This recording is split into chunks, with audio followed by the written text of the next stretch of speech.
Today, I, like most people in this country, received this emergency broadcasting thing, this tone, this alarm.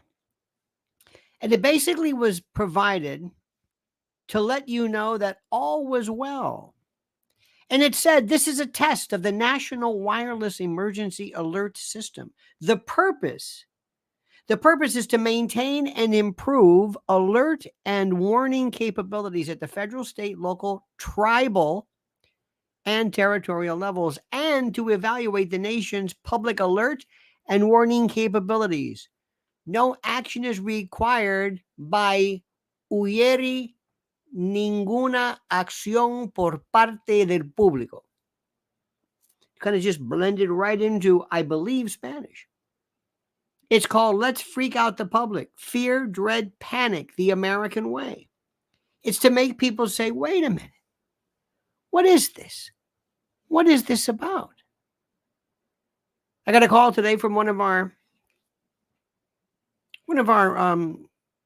younger friends. I'm always, for some reason, called. I'm like the voice of, I don't know what.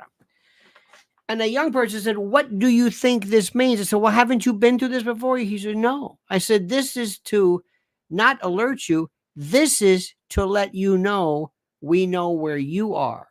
We are in control of your phone. It's not to let you know in case there's an emergency. It's to check out the system of, they know exactly where you are. They listen to you constantly. They know your whereabouts. Your phone is an accelerometer. It's a GPS system. You know, and I know precisely what it is. It's like nothing else. It is incredible. I can't believe what we're seeing here.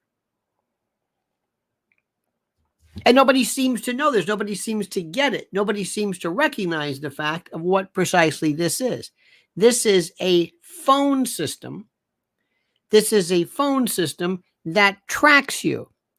And we always want you to know we know where you are. Don't ever think you can get away from us. You're in the panopticon. You aren't going anywhere. We know where you are. And we want you to be afraid. We love for you to be afraid. We always want you to be always, in the event this was a real emergency. We used to have this at the emergency broadcasting. Remember this? When we were regular, radios, I never understood what that thing was. In the event of a real emergency, you would have been notified where to go. It's about fear. Government loves fear. Government loves fear. Now, you might not be fearful. You might not be, but there's a part of you that says, oh, we know you're there. We're watching you. And it made me think so much. We're going to be talking about this and other things about fear, about connection, about Big Brother, and whether Big Brother means anything to anybody anymore. Does anybody even recognize what that even means? Do you know what Big Brother even means? Do you recognize this fact? It's fascinating. It's fascinating.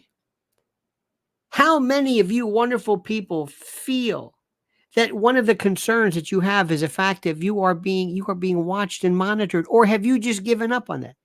Be honest with me. Have you just given up? Have you said, you know what? I'm not even going to worry about this because it's just too late. It's too late for me to worry about this. It's too late. How many have you thought about this? Have you ever been sitting, listen to what I'm saying, thinking about something, thinking about somebody in particular, thinking about a place, thinking about a person, thinking about maybe a song, not saying it, because we all know your devices and your laptops and your phones and your iPods, they're listening to you, of course, but you're just thinking something, and all of a sudden, there it is. There it is. Have you ever thought about that? Have you ever had that? Just tell me. Have you ever had a moment? Have you ever had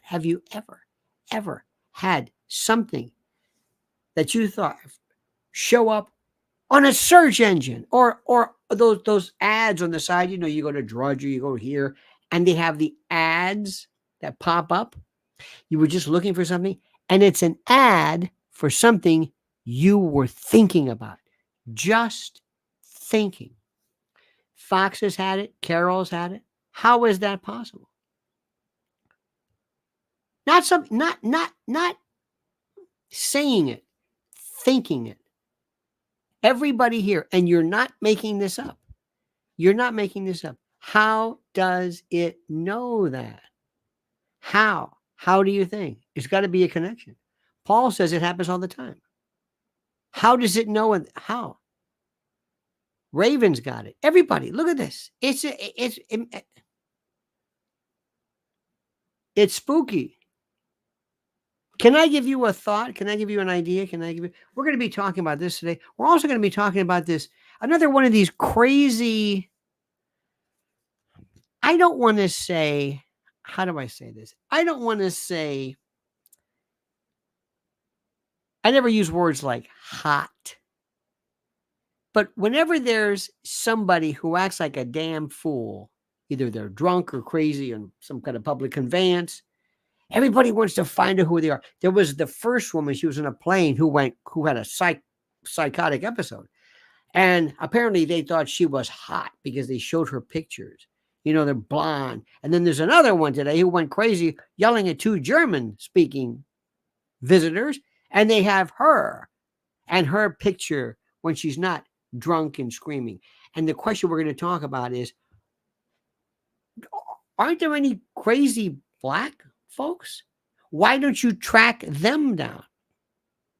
I love to watch sometimes just for fun meltdowns on planes. And there's a lot of black folks, a lot of black women who go, I don't see a lot of Asians, but a lot of black ones, blacks and whites. That's about it. And I never see somebody track down who this black woman was, but I see her we tracked down who she was. She's a pharmaceutical rep, and her name is such and such. Her name is Mindy Brianna. Da, da, da. Why are you interested only in the white folks? Aren't black crazy people interesting too? Interesting. We'll talk about also this notion of the most boring subject, how people on various news shows are trying desperately to make this whole thing sound. You can turn that off, by the way, that you don't need it. If that's too cold, I don't need that. No. Sorry about that. I don't give a damn about this Steve Scalise or Jim Jordan or Matt Gaetz, McCarthy. It bores the hell out of me. It's just, it's such a non-story. We'll talk about that. And also, I said, I think Matt Gaetz is a slimy, smarmy, squishy, weird, freaky, creepy, weird dude that I don't trust at all. And I wouldn't trust him if I were you. But he's right. And because I apparently insulted people's girlfriends, they went crazy. How dare you? Do me a favor. Shut up. He's a creepy, weird guy. Lay off the work. Who wants to be an anchor? He wants to be Max Headroom or Ted Baxter or something. He wants to be a star. He thinks he's a star. He wants to be an anchor. That's his whole thing. This is a stepping stone. Smart guy, does some good stuff, claims to be a Republican. He's creepy, but he's right. Next, I saw something I haven't seen. I saw something that I'm going through my YouTube stuff, and it said, Newt Gingrich. Newt Gingrich, his response to whatever it was, and he appeared on Hannity. I haven't seen this show. Hannity, out of maybe an 8-minute, I don't know how long, 5 minutes was Hannity doing the introduction. He never let Newt Gingrich talk. This is a former Speaker of the House. I want to hear him talk. But Hannity wants to tell you, well, I know all this stuff. And he's reading and he goes through the story, kind of like with Jim Jordan with the dates. And he's telling you, I know this, I know these people, I know the facts. And when he said bleach bit, I couldn't believe what I was seeing. Shut up. This is your guest. What are you doing? I don't know what the hell that's about. But let's go back to something right now. Let me welcome you. Please ask you to subscribe to the channel. You know the routines, my friend. We need more likes. I need likes. The likes are critical. For the love of God, we need likes. You got to like this. They got to like this. These likes are very, very important so we can be pushed off. We're not getting anywhere the numbers. I'm just saying.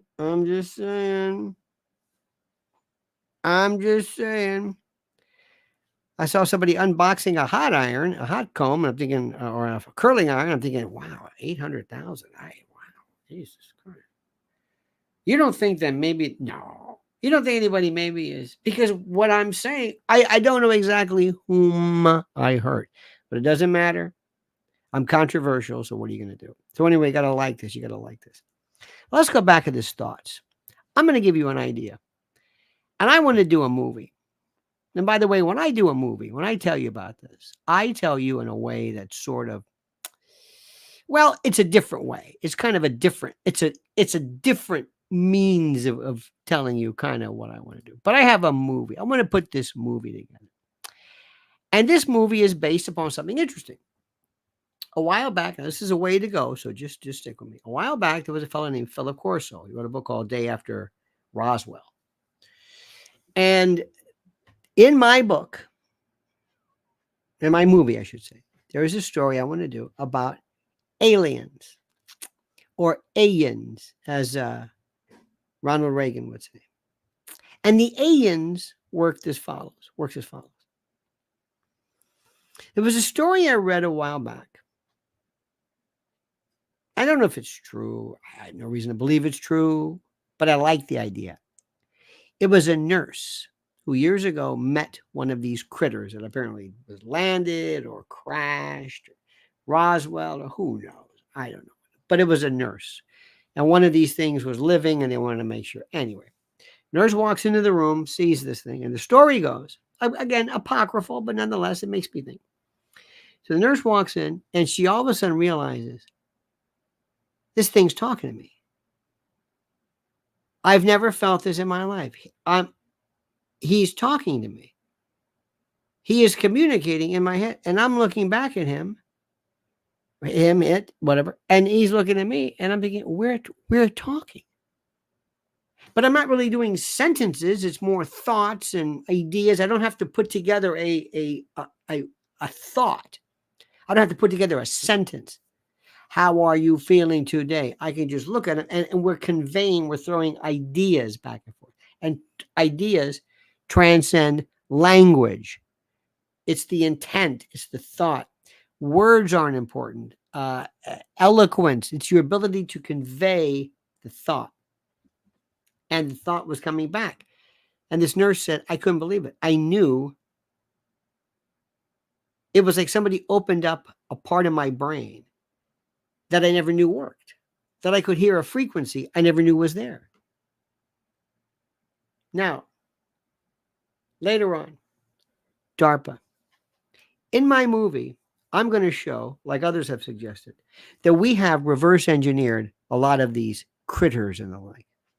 And we've done very, very, very, very quietly. In my movie, we're going to have people who have top, not even top secret clearances, but Umbra, Zebra, Ultra clearances that maybe 3 people have. Maybe 3, 4 people. Tops. They're the only ones who know this on the planet. And it's not the government. It might be private industry. I don't know who it is, but it's somebody. And it's not what you think. The president doesn't know. The scientists, academicians, nobody knows this. Maybe 3 people. Maybe 4 people. And the first thing I'm going to do is I'm going to say that we were able to reverse engineer, and it was suggested that, again, others have, I don't know if it's true or not, that the transistor, night vision goggles, night vision lenses, fiber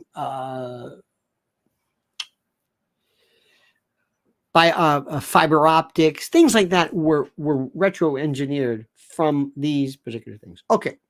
Now,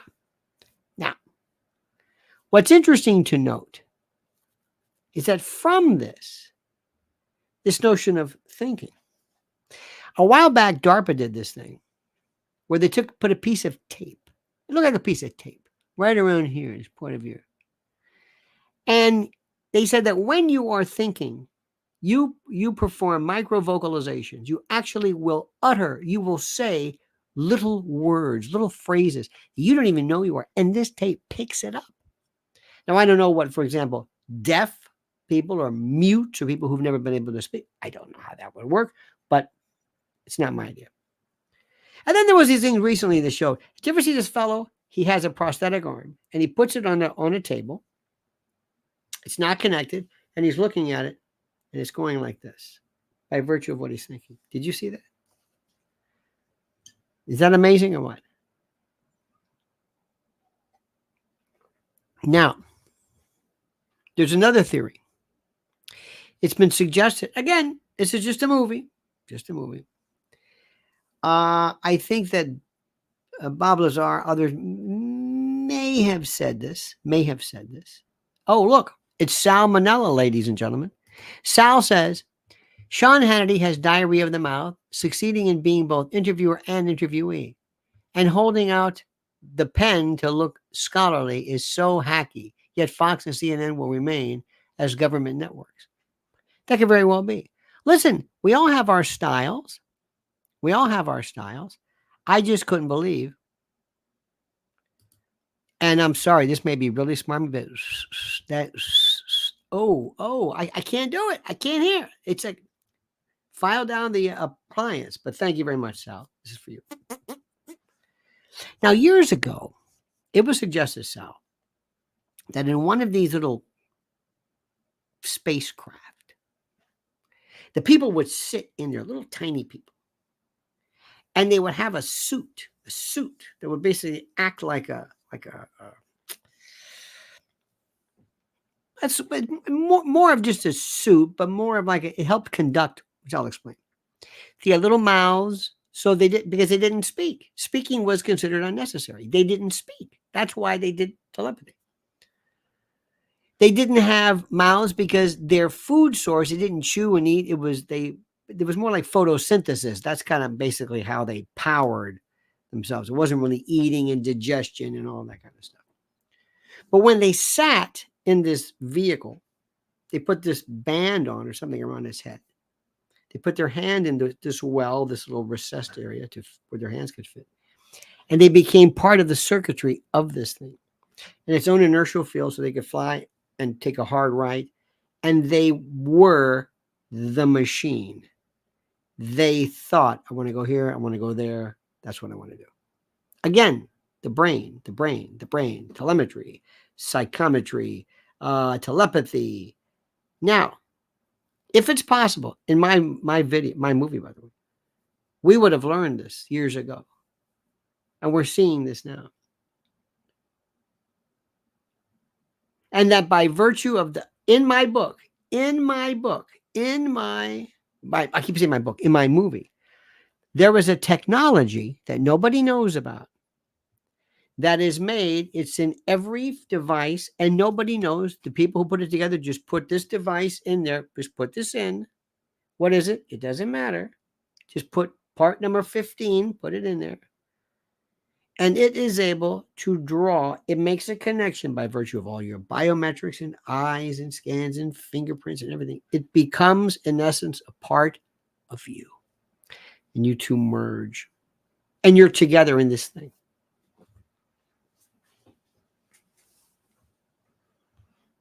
Far-fetched? Impossible? Far-fetched where this machine that you have, this phone or whatever it is, this is somehow that it can't be connected to your head, your brain. No, I don't know. Now, just a thought. Nobody will be able to talk about this because, as you know, in our country, we are told that any kind of talk about this is considered stupid. It's considered dumb. It's considered lunatic. We don't talk about this, okay? We don't talk about this. Let me stop for a second, dear friends. Let me stop just for one second. Remind you about our great friends, our dear friends at My Patriot Supply. Oh my God, you can right now take 25% off a 3-month emergency food kit order right now. Do yourself a favor. Sometime look at food emergency. Look at the winter that they are predicting with El Nino and all this stuff. Look at what is happening. Look at what is happening, ladies and gentlemen of the jury. Look at what's happening. Look at what they're predicting. You're not going to believe what you see. You're not going to believe it. You're not going to believe it. This is what's going on. This is the.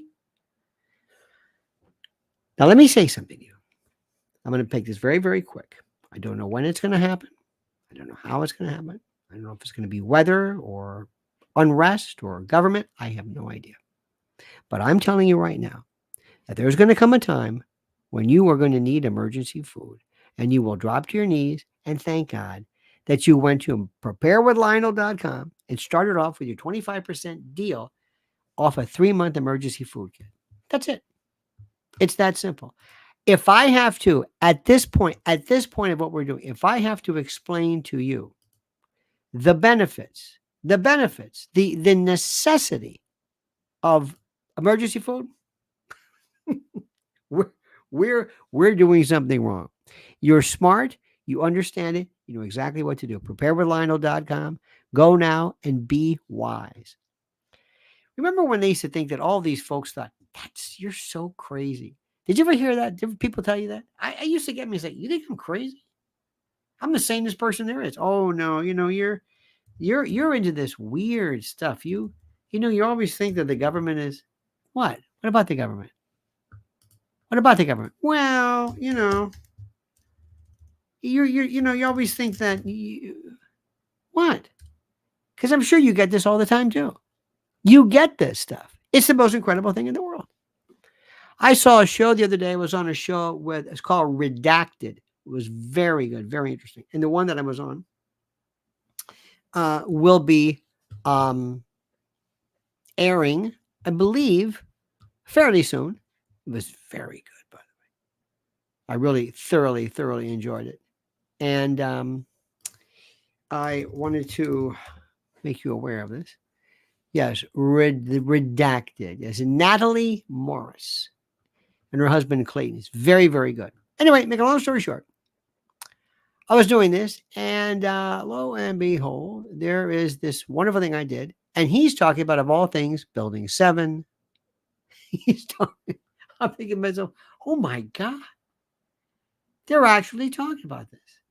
They're discussing this. And it's wise and it makes sense. I mean, I don't know any reason why anybody would not want to discuss Building 7. Is the most fascinating subject there is. And nobody knows anything about it. Nobody knows anything about it. Nothing. You got that? I'm sorry, I missed this one. Our good friend John McGuire couldn't get higher said, mind melding, not far-fetched, but this type of communication is meant for people of much greater understanding and empathy. If introduced now, you would see mass killing and suicide. Why? I have a different theory on that one. And by the way, John, thank you so much for that. I think that people are too lazy for this. Too lazy. Too lazy to involve themselves in mass killing and the like. I just do. I don't think people care about anything one way or the other. Now, let me give you this other story. Drunk woman, 30, who told German tourists to get the F out of my country as they sat on a New York City train, is revealed to be big pharma recruiter living it up on Manhattan's Upper East Side. And there's this big picture, Train Karen Unmasked. Now, again, she's this blonde, this drunk woman who hurled xenophobic abuse at a group of German tourists on a New York train, has been revealed as a high-flying recruitment specialist in Manhattan. Brianna Pinnix, 30 years old from New York, works as a senior talent acquisition specialist at Capital RX, specializing in technology recruiting, according to her now deleted LinkedIn page. Now, she is going to be fired immediately. She's going to be fired. She's going to be tossed into the ash heap of whatever. And you can see this for yourself. She will come out with something. She will say, I'm sorry. She was at least drunk. Other people are just, I don't know. It was embarrassing. It was weird. Especially if you've lived in New York and you hear languages all the time. I mean, that's it means nothing. It means not anyway. But the reason why I think they're doing is that somebody obviously is saying, well, we think she's a looker or something, just by virtue of the way this story is. And of course, if you're a black woman who's just as crazy, nobody tracks you down and finds out where do you work. I don't know why. Maybe that's a good thing. Maybe this is reverse racism. I have no idea. Now, here's the story. I understand that the company's going to say, let's fire her. We don't need this. Because if we keep her on, we don't need the negative, and we're big pharma. We got enough problems as it is. Get rid of her. But isn't there something wrong with you? This is, what does she have to get fired for? Because she acts like a damn fool in public. It has nothing to do with her job. Don't you feel the same way? I think this woman's an idiot. I don't like her. I think it's boorish. It's stupid. I don't like. What I feel about somebody has nothing to do with my thoughts as to their ultimate disposition. Like Matt Gaetz, I can't stand Matt Gaetz, but he's right in this case. Yes or no? Do you think you should fire somebody? A damn fool. If she came up and said, "Hey, listen, I got loaded. I don't know what the hell I was doing. You ever been loaded?" Yeah. I looked at these two German people and I apologize. It was the most stupid thing I've ever did, but it has nothing to do with my job. I do a good job or whatever it is, and I learn from it. And maybe I've got a problem. Maybe I got a drinking problem. I'll look into it, but don't fire me. Am I the only one who thinks this? Am I the only one who thinks this? Wouldn't you love for somebody to say, I'm not going to fire her? Why? Because this has nothing to do with her job. Now, if she did it on her own time, I'd say she'd be fired. You can't go up to somebody in the cafeteria or whatever, but she's on her own time. What jurisdiction do we have? Somebody's got to stand up and say, listen, what you do on your own time is your business. Now, there are some times when I think it makes, if you kill somebody, I think that's a problem. I don't understand. Why is it that she has to be fired? John McGuire couldn't get hired. Says, as someone who has hired and fired thousands, the answer on if you fire someone is 100% based on their value to the company. Absolutely. The lovely and talented, the erudite, the enigmatic, the ineffable, the inimitable Eric Thaddeus Walter says, your scrolling chyron regarding super chats is brilliant. I'm that guy that reads prescription labels. I have no life. Update from things. Roman Vatican via email coming soon. Love to you and Mrs. L. Love you as well. You were with us from the beginning. Old ETWs, we called them. I love minutia. I like, basic stuff. But I have this very simple thing. It's about jurisdiction. What does this have to do with your job? It's this thing called relevance. And in the world of relevance, you got to ask yourself the question, why is this relevant? May I explain this to you? Relevancy. When you say something is irrelevant. Objection, Your Honor, irrelevant. What does that mean? Well, it means this. Relevancy is something which has the tendency and logic to prove or disprove a material issue in fact. Wait a minute. What? What the hell does that mean? It has the tendency and logic to prove or disprove a material issue in fact. Okay. Question. How much do you weigh? Objection, irrelevant. Why is that? What issue is material? Material means it has a bearing on the case. Why is weight irrelevant? Why is weight relevant? Why? Because this particular case deals with his violating a weight limit. You got to weigh at least this much to get on a ride. Oh, okay. All right. Okay. Now the question is, ask him how much you weigh. Does that have the tendency and logic to prove or disprove a material issue in fact? Yes, that's relevant. That's what relevant is. It has to do with basically dealing with what you're talking about. How is it that this woman's, I don't understand it. See, I have this rule that says, I mean, hard and fast. That has nothing to do with it. I don't care what you do. I don't care. Years ago, when people were, you probably don't know this, but when people were talking about, well, so-and-so, this is kind of rare, but sometimes Christian schools would fire a teacher for being gay. Okay, they're Christian. They can kind of get away with it. Does it matter whether a teacher is gay? No. Let me ask you a question. Years ago, there were these people. It was at the channel something or other. Rudy Giuliani was mayor.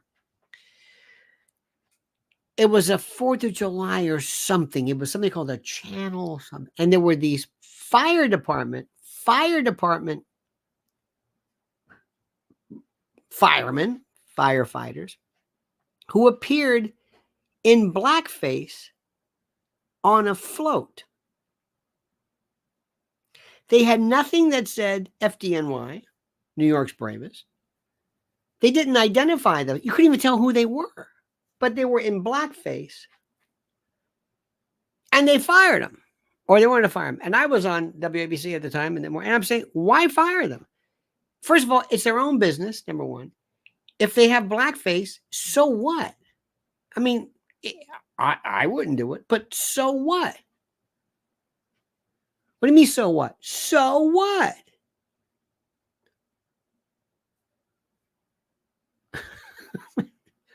Why do you have to? And looked at me like, you have to fire somebody who's in blackface. No, you don't.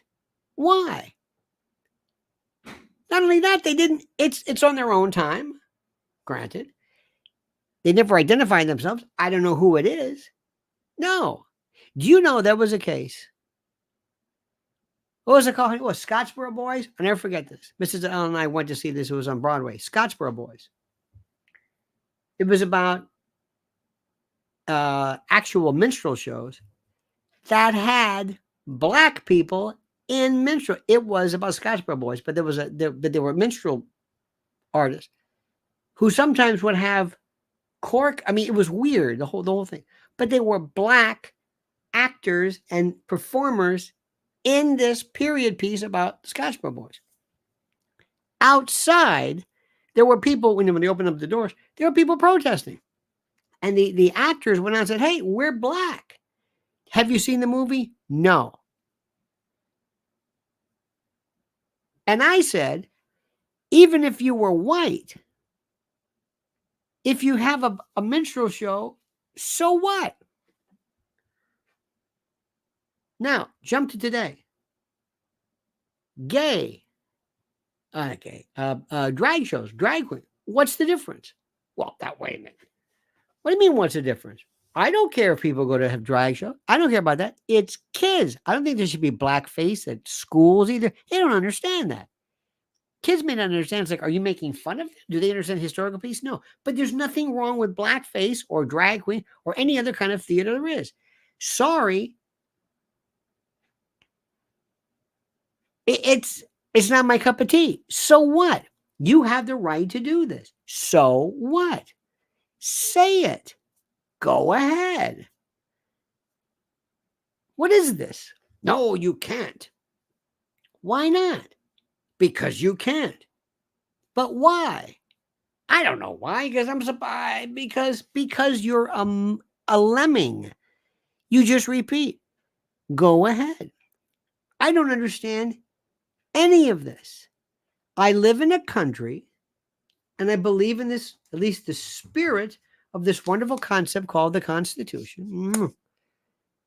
And even though this is the First Amendment being violated by the government, so what? I don't understand this.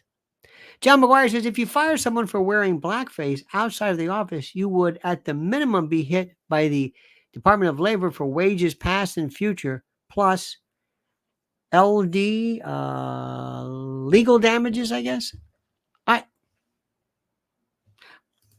Michael says Archie Bunker would be canceled today. Absolutely. I don't understand it. I don't understand any of this. Ladies and gentlemen, I don't get a kick out of champagne. I don't understand what this is. So here's my story. I would love to be the first one that says, you do know, Brianna, whatever your name is, this is not good for the company, but you do a good job. You never show up to work drunk here. She's not yelling at anybody. So what? Let me ask you a question. If this were the other way around, let's assume, you know what I'm going to do. Brianna was black versus white. And a black woman who worked for this pharmaceutical company decided that she didn't like whatever it was, people. And this black person yelled up at the, do you think I'm going to be as fast today to fire the black person? Come on. We have double, triple standards. You know, and I know it's the most ridiculous thing in the world. I don't get it. Here's another one for you. This is one of my favorite stories. I couldn't believe this one. What was his name? I just thought of it.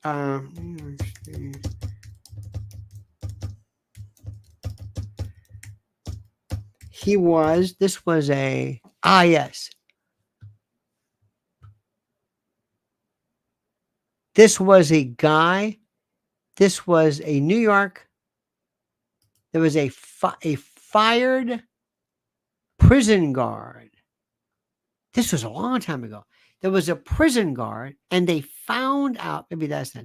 His name was Dennis. Oh, what was his name? Anyway. It was the state attorney general.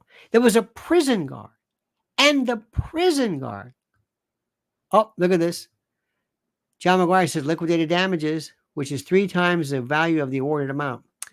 Wow, that's trouble damages. Liquidated damages are damages you're able to determine ahead of time.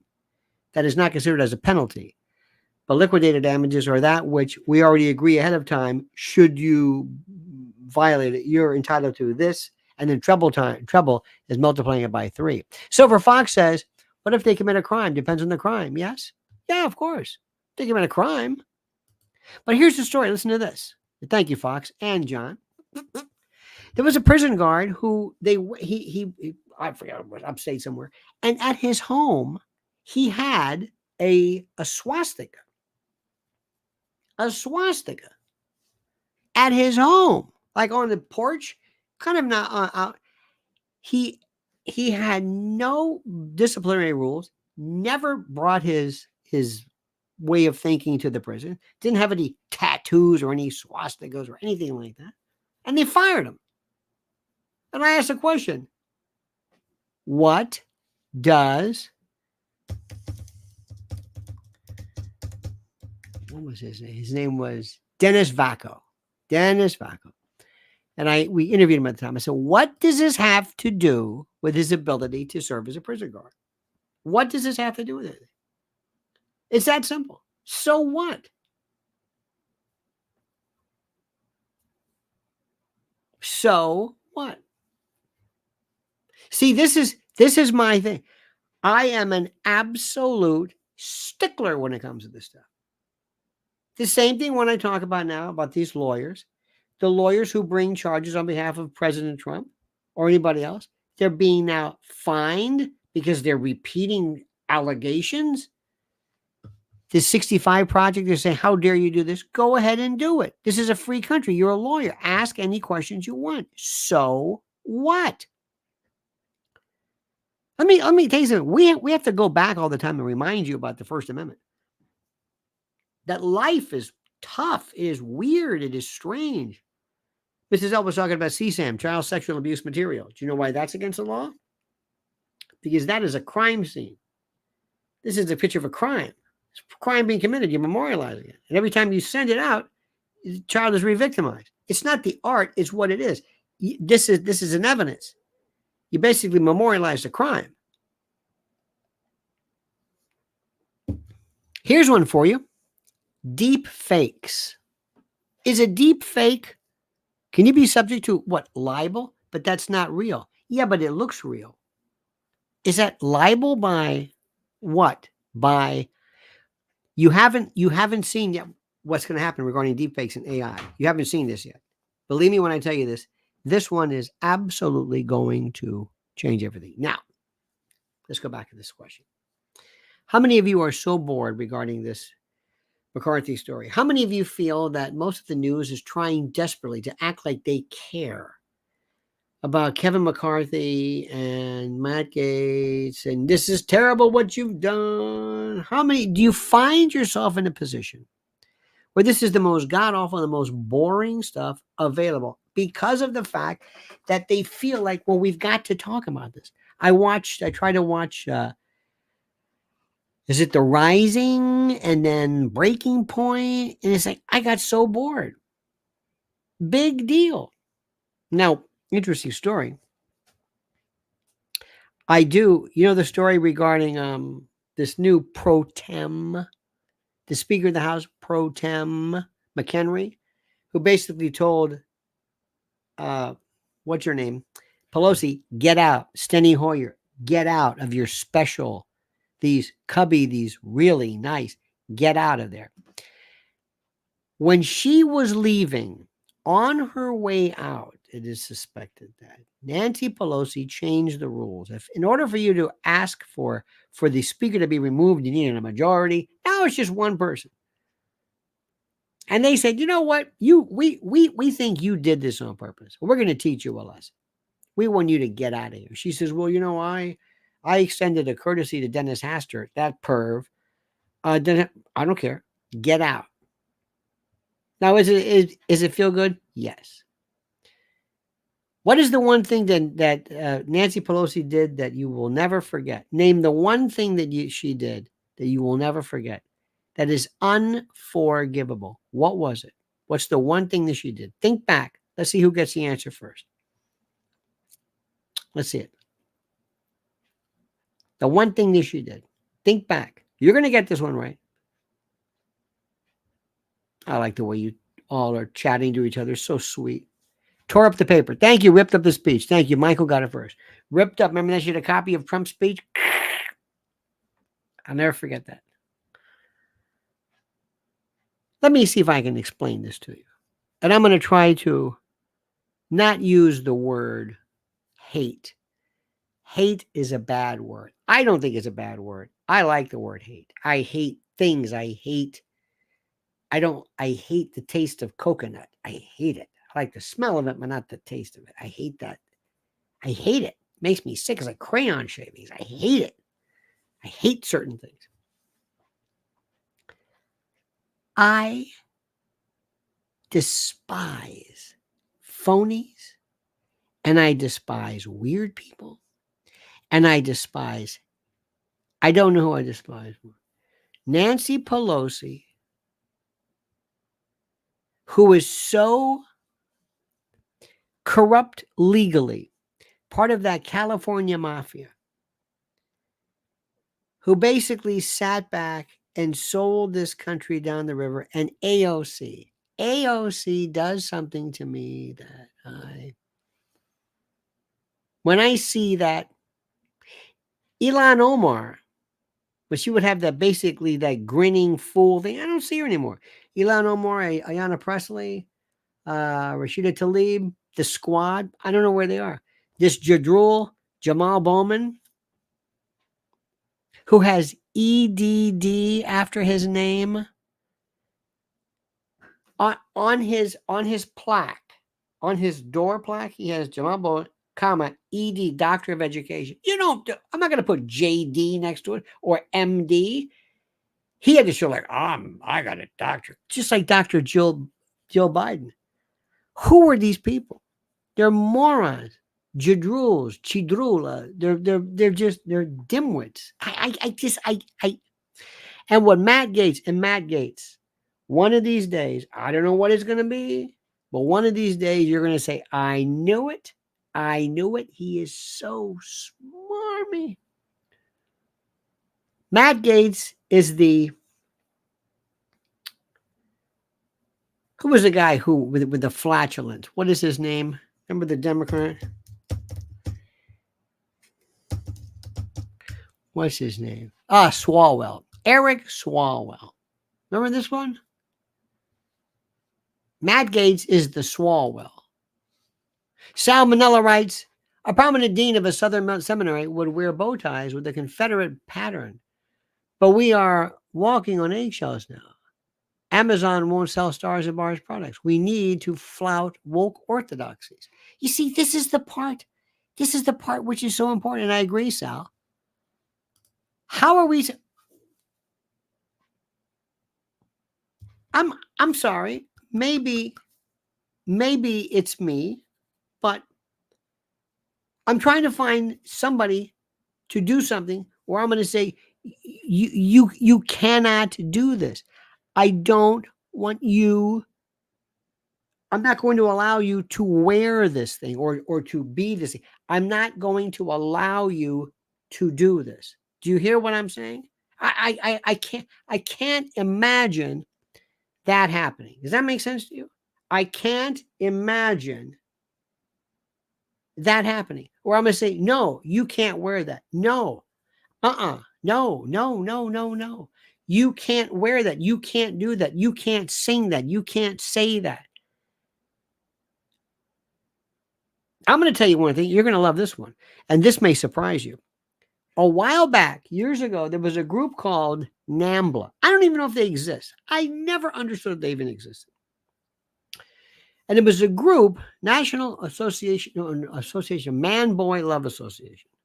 And there was a group that advocated the removal or the changing or whatever of consent laws between men and boys or whatever it was. Disgusting.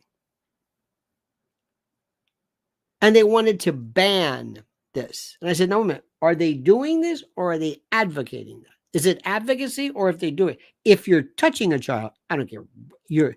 This is not about speech. But are you advocating it? Is that it? Yes. So it's an advocacy group like NORML, the National Organization for the Reform of Marijuana Laws. It was an advocacy laws that wanted to ban, prohibition. I know that's different. And I said, no, you can't tell somebody that they can't think something.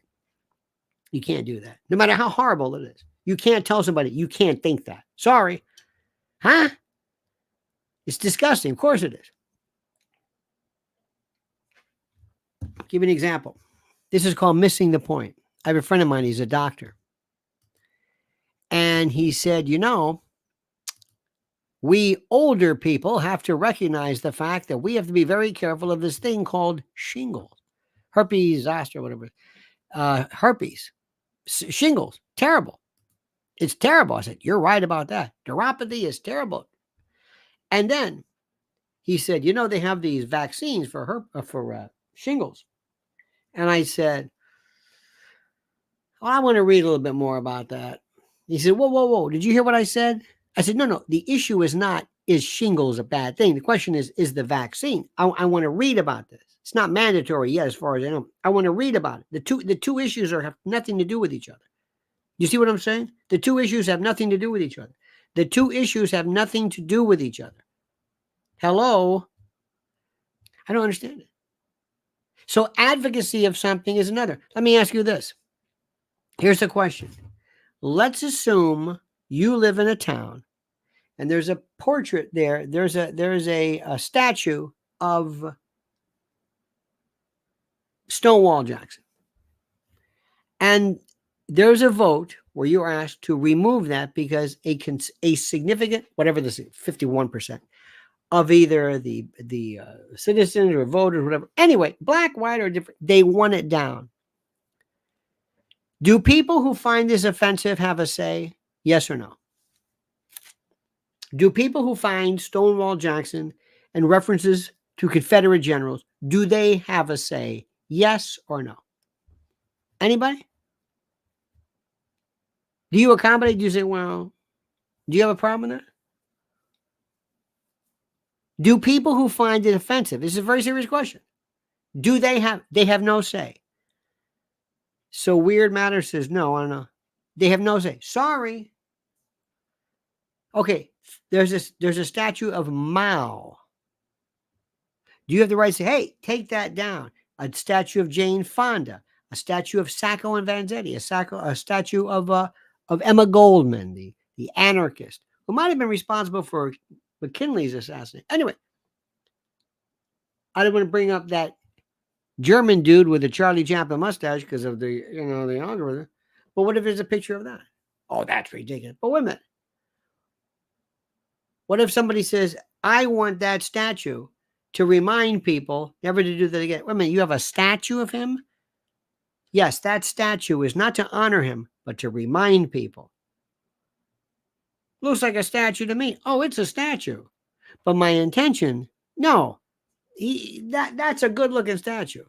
Well, I don't know what you want, a Picasso version of it. Here's my question. When is something offensive, and when does it being offensive matter? And if I put something up and said, this happened in history, this happened in history. Have you ever been to Williamsburg, wherever, and they have these slave houses? You ever seen that? Why is that okay? Oh, it's different because we're showing it. No, I think you're exalting. You're basically paying homage in a negative way to slavery. No, we're not doing that. We're not lauding slavery. We're showing you how terrible it was. Well, I don't think so. Take that down. What? Take that down. What? I find it offensive. Don't I win? Why don't I win? How about 51% of us say take those down, demolish those? Wait a minute, that's historical. Historical? No way. It's ridiculous. Some say it's just, I mean, do you see where we're going with this stuff? It's nuts. I don't understand it. We should live our life like a candle in the wind. Okay, next. We have to talk about Trump. Have you seen how he's holding up? Isn't it something how he does this? He's just happy. They're having this judge. I mean, he's saying, wrap it up. I don't understand this. The man's business life is on. I mean, the judge basically said, look, I'm going to find you. I've already found you guilty. We're just going through this for the motion. But isn't it amazing? I don't think people really understand gag order and this horrible treatment. When I saw that judge basically laugh at the notion that when I saw the cameras, I thought, this is unconscionable. This is unconscionable. And he's going to be the nominee. And as I said this morning, there are people who repeat this idea that Donald Trump is going to have his vote cut into by Bobby Kennedy Jr. because Bobby Kennedy Jr. is going to draw from the Trump voters and not from the Democratic voters. I can't believe what's going on here. I can't believe what's going on here. And by the way, one thing about this judge, I'm not there. I've never seen him before. You catch somebody in a wrong. Remember Judge Ito? Judge Ito was the worst because Judge Ito had no control of anything. Nothing. Remember that, Judge Ito? Remember that? John McGuire, couldn't get higher, says, for a man like Trump, his business is basically his child. How he has not, I'm not going to read that, but thank you. You're right about this. How he has not been more demonstrative in his disgust, I have no idea. How he maintains this. How he gets up in the morning, has to get ready, go down there, sit through this nonsense, this garbage. He's 77 years old. Has he aged at all to you? I mean, when I see a difference, it's not an age difference. It's like, oh, that's different. Has he aged at all? I mean, do you see anything? I mean, granted, he uses color, but I don't. I mean, he is so resilient. He is so absolutely resilient. Anyway, so aside from that, he's still doing this thing. Bobby Kennedy's still playing on. And tomorrow, I think we're going to stop talking about Matt Gaetz. And I'm going to say one more thing about Matt Gaetz. Matt Gaetz is doing this because Matt Gaetz wants to be a star. And it just so happens I agree with this. And here's something else. Nobody is talking about the real problem with the story, with what's going on, and that's the Ukraine money. That's what nobody wants to talk about. They're not talking about Ukraine, where the money's going, how Americans don't want war in Ukraine. We don't want it. It's not my flag. It's not my problem. It's not my area. I have no interest in this. whatsoever. I don't have an interest in much of anything for that matter. Nothing. But nobody's going to talk about that. So, my friends, I ask you to please maintain your sense of sanity, if that's even possible. I don't know how you do it. Let me also say, speaking of sanity, which is a wonderful term, when I say speaking of another insane in the membrane treatment, and that's of course this horrible treatment regarding our great friends at MyPillow. Now, let me tell you something. MyPillow.com. Now that it's getting cooler, it was warm today, but as you open the windows and you become ensconced in your percales, you are going to be so happy you took advantage of this high quality, luxurious, these wonderful, the Giza sheets, the slippers, the pillows themselves. This is their entire focus. Go to mypillow.com, promo code Lionel, and receive a free gift. A free gift, I say, not a gift you're going to pay for. And support a great company, a great folks, a great culture, a great American institution, but great products. You're not doing this out of charity. This is the best product there is. MyPillow.com, promo code Lionel. And tell them Lionel sent you, okay? All right. Now, a couple of things here. Let me see. Oh, yes. So, first of all, John McGuire, we thank you. Sal Monella, thank you. Silver Fox, again. Eric, Thaddeus, Walters, bless your heart. Thank you. And I hope tomorrow we can talk about something other than this stupid Matt Gaetz stuff. It is the most boring. It is the most unconsequential nonsense. It doesn't matter. And it's another example of people pretending that they care about it, pretending they feel like we have to do something. We have to do something about this. We have to talk about it. Nobody cares about this. You can go to Times Square right now with me, and I promise you, nobody knows anything about this. They know nothing about any of this nonsense. You got it? Period. All right, dear friends. Everybody have a wonderful... before I forget. Mrs. L has a brand new podcast slash video on her Lynn's Warriors YouTube. Let me give you this right now. This is so terrific. Wait a minute, where is this? Hang on a minute. Hang on. Don't move. Don't go anywhere. Listen to what I'm saying. Where is it? Here we go. There we go. Right here. This is it. I should be able to find it a little bit quicker. Please go and sign up immediately for her video. She did one today on basically slavery, American slavery of children here. American slavery here. It's still people think, no, I can't. Yes, here. So please go, sign up, subscribe. She is absolutely worth it. Mark Backus, you were the show, and you're the reason God made Oklahoma. All right, dear friends, have a great and glorious day. Thank you so much for watching. Thank you so much for being with us. Thank you for your cordiality. Thank you for your support. Thank you. Until tomorrow at 8 a.m., remember, 8 a.m. Eastern time. Remember, these final words, this sayonara, this adios. The monkey's dead. The show's over. Sue ya. Dead.